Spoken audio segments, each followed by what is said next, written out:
এবারে বড়সড় পরিবর্তন আসছে দেশের সড়ক ও পরিবহন ব্যবস্থায়। হাইওয়েতে আর ফাস্ট্যাগের মাধ্যমে টোল বা কর দিতে হবে না। এবার আসছে আরও আধুনিক ব্যবস্থা, জিপিএস ভিত্তিক টোল। আগামী ১লা মে থেকে এই নতুন টোল সিস্টেম চালু হতে চলেছে। ফাস্ট্যাগকে সরিয়ে এই জিপিএস টোল ব্যবস্থায় সবথেকে বড় সুবিধা হলো এতে গাড়িতে দীর্ঘক্ষণ টোল প্লাজায় লাইন দিতে হবে না। এর ফলে ভিড় কমবে হাইওয়েতে। পাশাপাশি গাড়ি যতটা দূরত্ব অতিক্রম করবে ঠিক ততটুকুই টোল ট্যাক্স দিতে হবে। টোল প্লাজার ভিড় যানজটের সমস্যা কমাতেই ২০১৬ সালে ফাস্ট ট্যাগ সিস্টেম আনা হয়েছিল।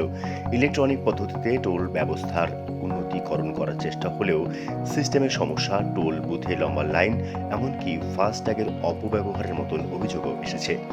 এ জাতীয় সমস্যা দূর করতেই এবার আনা হচ্ছে জিপিএস টোল কালেকশন সিস্টেম।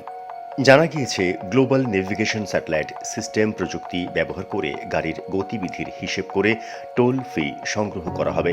জাতীয় সড়কে গাড়ি কতটা চলেছে সেই অনুযায়ী টোল ধার্য করা হবে। এতে টোল চার্জে আরও স্বচ্ছতা আসবে। কিভাবে কাজ করবে এই সিস্টেম? নতুন ব্যবস্থায় সমস্ত গাড়িতে অনবোর্ড ইউনিট বসানো হবে। এই অনবোর্ড ইউনিট দিয়েই জাতীয় সড়কে গাড়ির গতিবিধি ট্র্যাক করা হবে।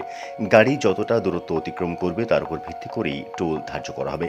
এরপর গাড়ির মালিকের ব্যাংক অ্যাকাউন্ট বা ডিজিটাল ওয়ালেট থেকে সেই টাকা কেটে নেওয়া হবে। জিপিএস ভিত্তিক টোল প্লাজায় আদপে কী সুবিধা মিলবে?